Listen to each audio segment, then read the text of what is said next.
Mecca fans, welcome back. We've got a hot, and I mean hot, edition of the Mecca of Banter podcast coming at you live here, December 12th, 7:30, approximately here in St. Louis, Missouri.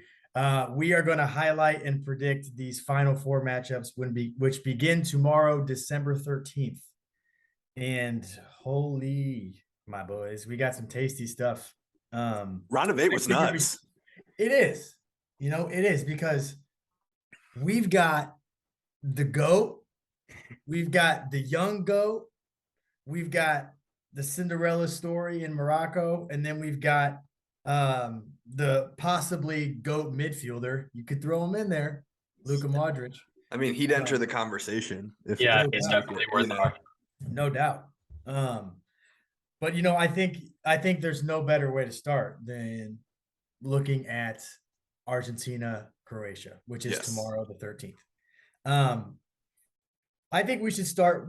Hey, I want to ask you guys before we talk about predictions and score lines and all that stuff. Let's break down this game. Yep. So, I would love to hear from your guys' analysis. Like, where is the game won and lost for both Argentina and Croatia? Yeah, it's a good call. I think Croatia, I'll start with them, that is lost with their inability to score goals. I think that's just what it is. When you look at the team, Livakovic stood on his head as the keeper, stopped so many shots in the last game, but they still don't look a super big threat going forward. And I think if they were to lose the game, that's what it would be. They wouldn't be, scoring the same amount of goals as Argentina, but where they win is them just being incredibly disciplined. We've seen it all throughout the tournament, but specifically the last two games against Japan, and who was the last one? Brazil. They just stand the test of time. Like, they stay disciplined throughout the entire match. Flipping over to Argentina, I think, something that stands out kind of right away for me is that Acuna is suspended with the accumulation of yellow cards, and he's been the starting left back of all of the games that Argentina has played well. Tagliafico got the nod in game one. They obviously lost to Saudi Arabia, but since then, Acuna has really held down that left back position. And in the last two games specifically, we saw him getting in really advanced positions out on the left wing. And I think that that's a pretty big miss in him not being in the lineup tomorrow. But you never know. So I think they lose it and falling asleep a couple of times. You just never know with Argentina's back line. And still, Otamendi and Romero don't know what kind of tackles they're going to put in. So I could see them playing like a similar back three to what they played in the last game with Otamendi, Romero, and Licha in. But if they don't, you just never know what happens in a back four. So that's my 2 cents on it. Mm-hmm. Fantastic. Winks, what do you think? Yeah, and I think you made some really good points. And for the sake of diversity, I think that the kind of seniority that Modric and Kovacic bring to the Croatian side is going to be a big tell into whether they succeed or fail. I think that, those two center mid positions could be argued for both the reason that they fail and then the reason that they succeed. I think that I agree their lack of scoring goals is huge, and their striker is from Hoffenheim. They don't really have any big names up top, so I think that the seniority of those two guys and a couple others in their starting 11 are really going to have to bring out all of their leadership speeches, if you will, in the locker room, and just really round these guys up and be like, hey, you saw what we did to Brazil. There's no reason we shouldn't be able to do the same to Argentina. I think assuming their keeper stands on his head again, that's going to have to happen as well. But I think that on the Argentinian side, defense is going to be an issue for sure. I still like Tagliafico on the side, and looking at his history with Lyon leading up to the World Cup, he had a great stretch of games. FOTMOB was rating him, around 7.5 or higher for most of the games leading up to the World Cup. So I don't think that, I don't know that we've seen enough of him throughout the tournament to kind of give an accurate statement on whether he's been good, average, or otherwise, but I'm excited to see him get more minutes this game and see how the team adjusts, especially going up that left side with DePaul and Alvarez. But I think that defensively they're going to have to be strong, and I'm super excited to see Messi's leadership as well. The boys are going to continue to rally around him as this will be his last World Cup, as we've talked about so many times. So we'll see. But Yeah, I think like something I didn't mention was like coming off of the Netherlands game. Obviously, there was like a lot of shit talking between Argentina and Netherlands, and there was like the huge bust up at the end of the game. There were so many yellow cards. Something that we like saw from Argentina that perhaps we haven't seen in a while is just like the togetherness and the fight. I think that they were out there to win, and they were out there to do whatever it takes to win. And so I feel like going into this game, they all kind of have like ice in their veins in a way that Croatia, you might expect it from Croatia, just because like we said, like when they go into like penalties, when they go into overtime, it's like they're not going to lose. But Argentina just seems to have that dog in them right now, which is pretty cool to watch. And what's going to be interesting with that too is obviously the Dutch side brought that out in them in the way that they were, so passionate during the game. No other teams really brought that out in them this tournament. So I wonder if strategically on the Croatian side, do they act the same way that the Dutch did? Do they see the way that Argentina responded to them? And, on the pitch during stoppages, things like that, do they act the same way the Dutch did, or do they stay more composed and not allow Argentina to kind of get that fire inside them, so to speak? What do you guys think they do? Yeah, Butch, what are your thoughts, man? Well, this is a tricky game in general to analyze because I think Croatia is so undervalued. My thought, I've been thinking about this for a few days. I genuinely, and I tell this to my high school players that I coach too. It's like I think this game is won in the midfield. Whoever wins the midfield wins the game, because there's two sides to this, right? You have Modric, Brozovic, Kovacic. These guys have been there, done it. Yeah. They've been there, done it, man. They're playing their third World Cup. On the other side, you have McAllister, Enzo, DePaul. They're all playing their first World Cup. Yeah. It's like new money, old money kind of thing. It is. It's a new money, old money kind of scenario. And I don't want to say, I'm going to put quotes on this, but you've like I said, the Croatian midfield been there, but Argentina, it's still quote unquote unproven. Like we've never seen these three guys play in a semifinal of a World Cup. Yeah. We have seen the Croatian midfield play in a semifinal of a World Cup. So in that battle of the midfields, does this young Argentinian core have what it takes to overcome the genius of Modric, the hardworking nature of Brozovic and Kovacic? Can they do it? If they can't, I think they can do it. But it's really going to come down to, it's going to be a war zone, man. I always call it a game in the trenches. Yeah. It's going to be really, really tough for both sides in there. But, because if in my philosophy or my ideology of this game, like if you take out Croatia's midfield, if you take them out of the game, there is zero service up there. Yeah. Bang. They don't have the quality. They don't have the quality in their wing backs to provide any. I mean, it's coming from the midfield, man. If you cut that midfield out and you minimize their effect on the game, you are going to have a high chance of winning. Yeah, I mean, you brought it up, but obviously we're all looking at Messi to be the guy tomorrow. Like we're looking at him to be the provider. Like, do you think Enzo Fernandez is actually the key to winning the game tomorrow? Yes, and I was going to ask you guys that question, but my key player for this game is Enzo. Yeah. Last game I said DePaul, and I thought DePaul was great, and he got subbed off. He's been coming potential back injury. Yeah. Yeah. Enzo is make or break if Argentina go through. If he goes out and if he does what he's been doing the last few games and plays at that level, he's going to do very well. If the moment gets too big for him and he starts to panic and it could be trouble for the Argentinians. But I mean, you have to be pretty stoked. I mean, today it was like linked that the deal had been done for Liverpool for Enzo Mhm. Fernandez. I mean, that's a huge deal. Liverpool like need a lot of reinforcements, and I know that we're not going to like get into like Prem yet, but that's pretty big if true for you all. Oh no, Not till June though, correct? not till June, but that's So the that would word mean is that the remainder of the Prem season. Yeah. the word is that there's an agreement in principle, which if we sign this kid, I think he's going to be a superstar. Yeah. That would be huge for the next 8 to 10 years, however long we would end up having him. But Yeah. but yeah, if my key player is Enzo, so I want you guys to tell me who is your key player of this matchup before we move on to predictions here.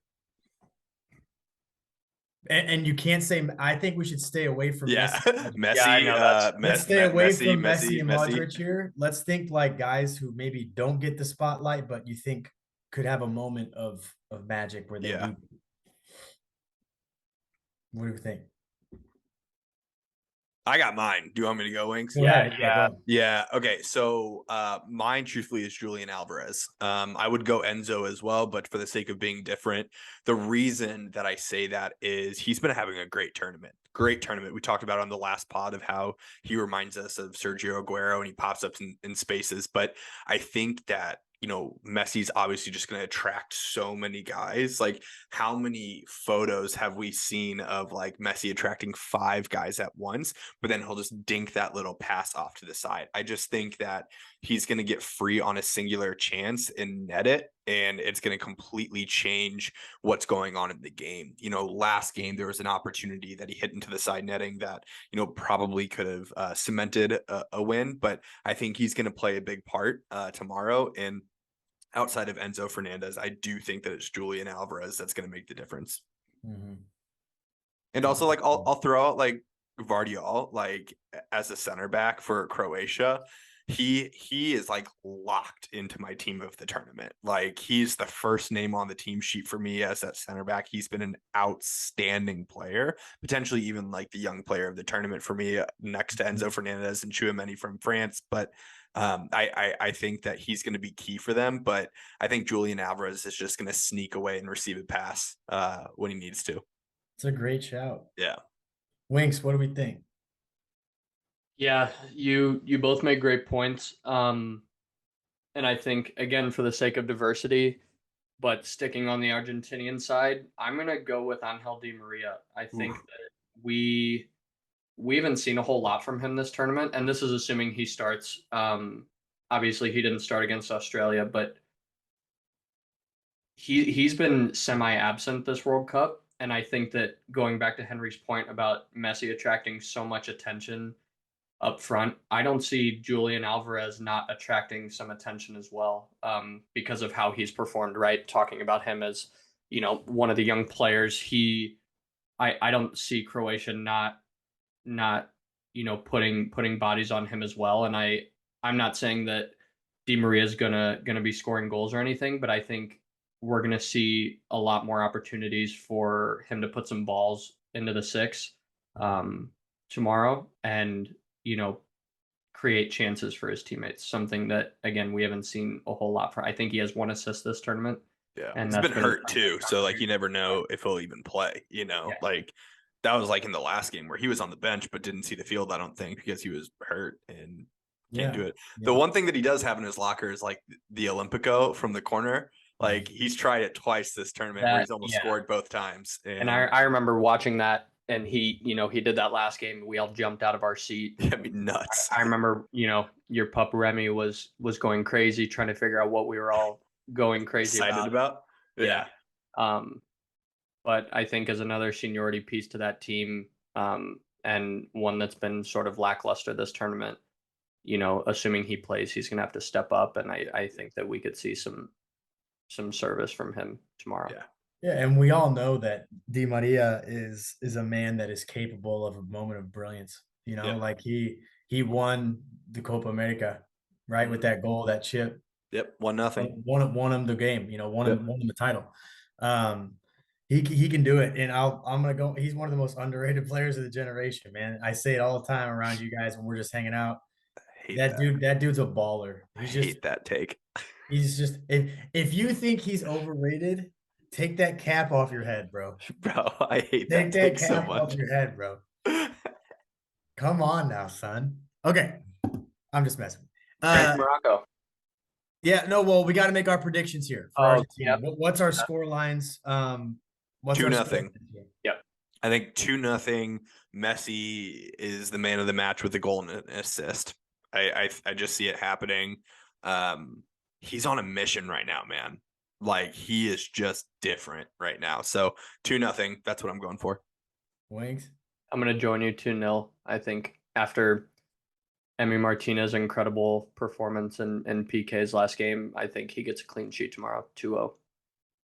I'm just gonna be different. I like the 2-0. I think it's great. I'm gonna go 2-1 Argentina. You know, maybe Croatia gets a late equalizer. Yeah. Consolation. It is I'm sorry, interesting. not equalizer, like a late consolation goal. Yeah, like it is interesting, like looking at the games for what it's worth. Argentina isn't giving up a whole lot of goals. Like they gave up Besides 2 the to Dutch. Saudi Arabia, and then the Dutch kind of like at the end of the game. And like just want to give praise for a second. Like Wout Weghorst, or however you say his name, 2 goals off the bench. Like that's nutty. And that second one was just beautiful training ground stuff, but they're not giving up a whole lot of goals. So I think like a 2-0, 2-1 scoreline is probably like what it's going to be. I can't imagine that it's going to be, 2-2, but we'll see.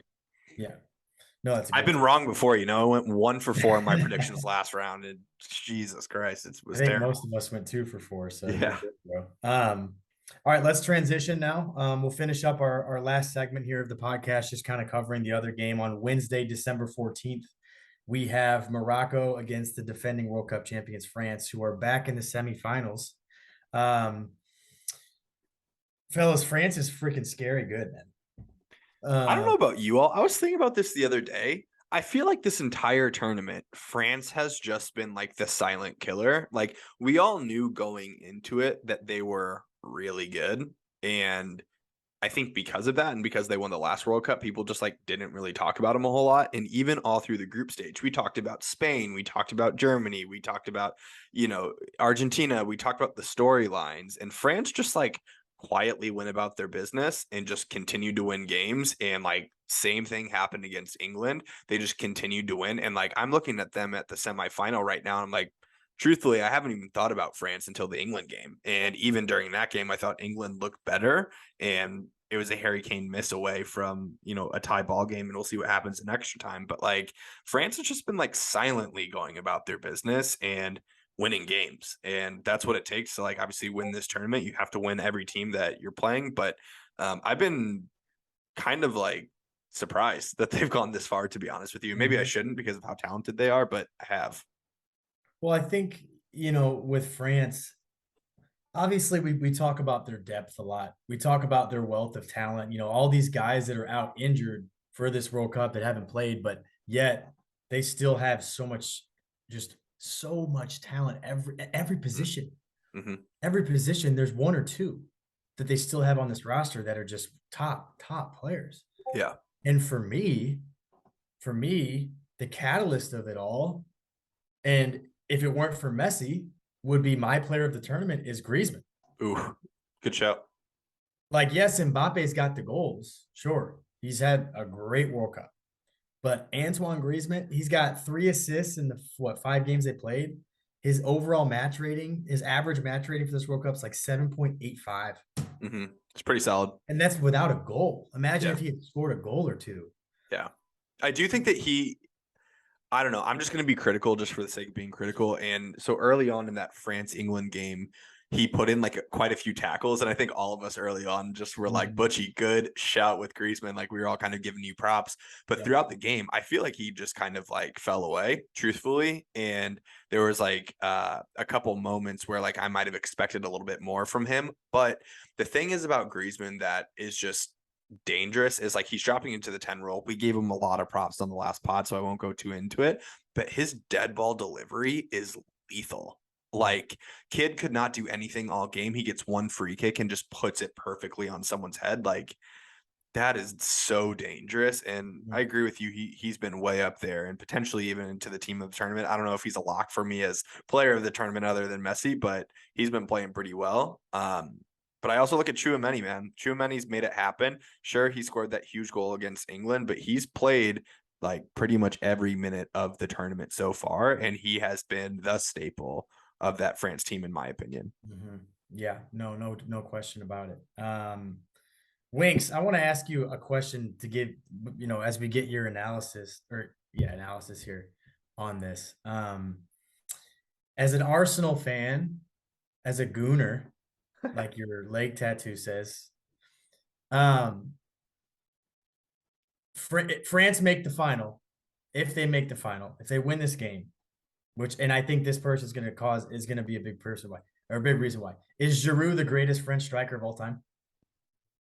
Man, I think that, we talked about it earlier in the group, showing that he started out in third tier football and, made his way up the ranks, playing in a couple of the top 5 leagues in the world, winning a World Cup, winning a Puskas Award, Premier League title, so on and so forth. I think he deserves to be in the conversation. I think that, what he's done in a more modern game compared to Thierry Henry is always an argument in any sport when you're talking about generational talents like that. I think that to an extent it's tough to compare that kind of thing. But I for me, unbiasedly, I don't know if I would consider him the top, but I think that he's definitely, an argument can definitely be made for him. Both him and Thierry Henry had incredible players around him that were able to help create chances for them. And they were both, they're two different kinds of strikers in a way. Obviously, Giroud isn't taking on 2-3 players, pushing it past defenders and running after it and, putting it in a corner. He's the target man inside the box most of the time. So again, it's comparing, even though they're the same position, it's a little bit of comparing apples to oranges in that way. But again, it's worth an argument, and there's an argument there for sure. No, yeah, absolutely. And I agree with you. The reason I ask is because I think of, before we move on to Morocco, this will be the last thing we talk about with France, but like Giroud, look at what he's doing right now. He's 36. 36. Yeah. Thierry Henry at 36 was playing it for the Red Bulls. That's true. That's true. He was a few years retired from the French national team at that point. Yeah. Olivier Giroud could have easily won the World Cup back in 18 and said, I'm done. I'm 32. I've peaked. He stuck with this team through the Euros, through qualifying, and was still their bagsman. Still their hold-up player. Yeah, I think for me, he takes the cake. I think, like, what was this, like a couple of weeks ago, we did like the live pod at Nikki's house, and the first one of the World Cup. Yeah, this was the factor cap, and I think mine was cap because, like, I was just like, the eye test alone. I think for me, like, his performance in this World Cup for me puts him into the best striker, and especially if they win, I think it's undeniable. He may not be the most exciting to watch, and he may not be like the most skilled, but his resume and like showing up in big moments, it's like you can't put anything past him, and he's just like the most beautiful man, like he's just fucking gorgeous. So that's tight. But yeah, I think for me, especially if they win, he moves into that top spot. Yeah. Yep. I don't disagree. So we've talked a lot about the stars of this French team. Let's look towards Morocco, the Cinderella story, ladies and gentlemen. What an unbelievable team. Yes. Community. Just what an unbelievable coach and manager. Yeah. What they're doing, we've never seen this. The world has never seen this, guys. We've never seen a team. I think before the World Cup, besides Hafey, are you freaking psychic, dude? Dude, what? Heck, man. So Hafey's sidekick, this was his dark horse, and I think it's the best take any of us have had the entire World Cup. I mean, because none of us would have thought about Morocco. But what they've done is it'll be in folklore for the rest of our lives. We will talk about this forever. Like, we'll be 70 years old, drinking coffee, taking a break from our wives because they'll be driving us nuts. And we'll be talking about Morocco, going to the freaking semifinals. Yeah, it'd be nuts. So let's get your guys' takes real quick. Like, What does Morocco? Obviously, we know about Ziyech, we know about Hakimi, we know about Amrabat. These guys who have shown out. What does Morocco have to do to win this game? First thing first, stay healthy, bro. They have like 6 or 7 guys on the injured list, and And that for one out on red card, I think so. Yeah, or I regardless, like that their for center me. Yeah, one is out on red card and 5 guys on the injured list. That for me is like my biggest worry with them. Starting off with Roman Saiz from Wolves. He's been like their lockdown center back the entire time. And 2 games ago, it's not this last game, but 2 games ago, he was like nursing a hamstring injury. You could see it pretty clearly, like went down twice. And then in this most recent game, he had to get stretchered off. And who knows, maybe he'll like pull a full 90-minute game on Wednesday, might happen. But he's just been a rock for them. And my biggest worry is them just like not having the legs only because of injuries. But we also like saw it against Portugal where they didn't have like their full starting 11, but it didn't matter who was on the field. They just made it happen. They stuck to their game plan and they made it work. I thought that like I don't know. I don't know if you all thought this was weird, but after that game, so many of the Portugal players came out and like talked about the ref and like how terrible he was. I didn't really see a whole lot wrong with it. And maybe I was watching the wrong game or doing I don't know what, but like I didn't really see a whole lot wrong with the ref. But I thought Morocco was like the better team by a mile. Like I didn't think Portugal were even in it. So I think if Morocco can go into this game and like keep their game plan, it'll be a dogfight, but I do just worry about the injuries. yeah. Winks, what do you think? I agree. Was looking at their team sheet before the pod, and Mazraoui, Ziyech, all both doubtful on top of who Henry mentioned with these injuries. I think that could absolutely kill them, and that stinks to hear because they've been playing so well up until this point. But I think that they're going to do what Morocco does, and that's similar to Croatia. They're going to be super disciplined, compact defensively, and the biggest key for them, I think, is not going to be letting France get a goal early or get a couple goals early. Playing from behind with these injuries is going to be one of the toughest things they would have to do in this game. So again, going back to their compact style of defense, they're going to have to really buckle down and take advantage of their chances in the first half. And if they can make it past the first half without letting a goal up or keeping it even, regardless of what happens, that's that on top of, assuming their injuries play a big role in it. Those are going to be the two biggest factors in my eyes. Yeah. No, absolutely. I don't know, man. I look at this game. I agree with you guys. I know the Fat Mob list has a few guys with knocks. I genuinely feel like those guys, they're gonna suit up. Yeah, they have to. They're gonna get. You would think They're gonna get some special medicine, whatever they got. Shoot it up. The little shoot. They're gonna get something. Hey, and they're yo. playing. At least most of them, in my opinion. Yeah. But the thing that I don't know what it is.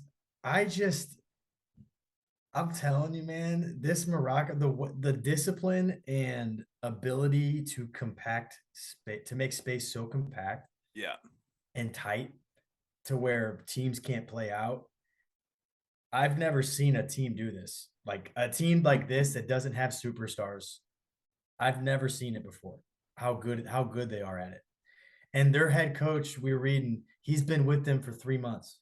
Yeah, I know. That's it's crazy. Lost to the USA, what, like 2 or 3-0, fired their coach, hired this guy. 3 months, man. And this is the type of system they're playing. Like it looks like it's been years in the making to me. Like that takes so much time and detail to perfect the positioning of where you need to be at a certain moment, or how do we hit them on the break with numbers? You know what I mean? Like it's unbelievable. Right. They've got Ziyech, who has shown at times to be a world-class talent. He had a rough few years at Chelsea. Yeah, before that he was world-class. So he's got that moment of magic. You talk about set piece delivery. He's got a wand of a left foot. Oh yeah, a wand. I think Hakimi is a freaking barn burner of a right back. Absolute baller. That dude's he's had a tournament. Right. And I know you guys talked about Saiz, who's been a rock at center half. Bonu, their goalie, is phenomenal. Their freaking center forward looked like prime Ronaldo when he scored against Portugal. I mean, dude, the guy Leaping. was, dude, his freaking knees were the crossbar. And I was like, Give me this Hakimi Mbappe matchup though. Oh yeah. yeah, All Oh, day. yeah. I know we talked a lot about the Kyle Walker Mbappe matchup, and if Reece James had been there, that matchup, but I think this is going to be one of the matchups of the whole tournament to watch. These two go at it just the way that they've both been performing all tournament. And you guys may disagree, but that's we talked about Antoine Griezmann having an incredible tournament, Mbappe in his own right playing really well too, Giroud, etc. But that's for me, that's going to be the most exciting part of this game. Yeah, 100%. Whether Mbappe plays his natural style, whether knowing that he's going to be, going through arguably the best right back in the world in a few days, if he adjusts his playing style and maybe they don't funnel it down that left side as much, whatever that is, it's going to be interesting to see how tactically both countries make adjustments and what that ends up looking I think like. Morocco will be watching a lot of the England game, to be honest with you. Like, I think even though France won, Kyle Walker did a great job of shutting him down. And like, there was a couple times that Mbappe definitely like dribbled him for sure. But like, I don't even think he registered a shot on goal. I think that's like Southgate talked about how they've had Project Mbappe or whatever for 3 years. If that was Project Mbappe, whatever, like fine, but they certainly shut him down, So I wonder if they'll be watching that film. Yeah, no, it's a great shout. Should we do predictions here? Yeah, let's go ahead. Let's go ahead and predict this game. France Morocco, Wednesday, December 14th. Henry, go ahead and start, man. I'm gonna go 3-1 France. I think the Cinderella story stops, unfortunately. Man, I hope you're right. Yeah. I hope you're right. Because if you go over 2 tomorrow, that'd be so bad, bro. I'm just not that and guy. my heart will not be in good places. Right.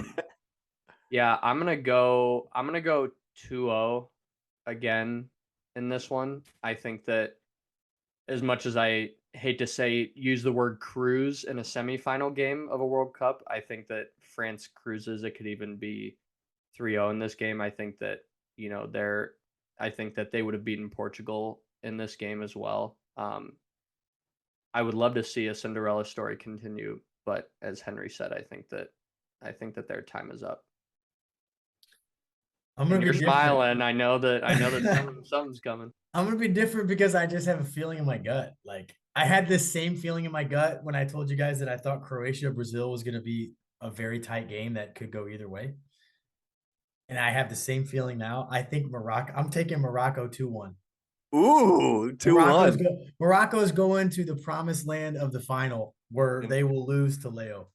Where they're getting spanked. Dude, the only unfortunate thing though is that if Morocco does win, like I feel like we're never going to hear the end of like Messi had an absolute like Disney walk to the finals and like how easy it was. Like we're just never going to hear the end of it. I agree. And I'll tell them all to stop the cap. I know that this is the sports business background side of me coming out, but I think even from a business perspective, having Morocco in the World Cup is not what FIFA would want. I think that it's going to be an insanely highly viewed, all around the world match if Morocco made it regardless. But from a monetary perspective, you got to be hoping, if you're making money off this, you got to be hoping for an Argentina. Yeah. 100%. Yeah. So. All right, ladies and gentlemen, thank you for listening to our latest episode here on the Mecca of Banter podcast. We previewed your 2 semifinals, one of them tomorrow, December 13th, one of them December 14th, Wednesday. We hope you've enjoyed. As always, follow us on the social medias, TikTok, Instagram, you name it, we got it. Peace and love, man. Cheers. Cheers.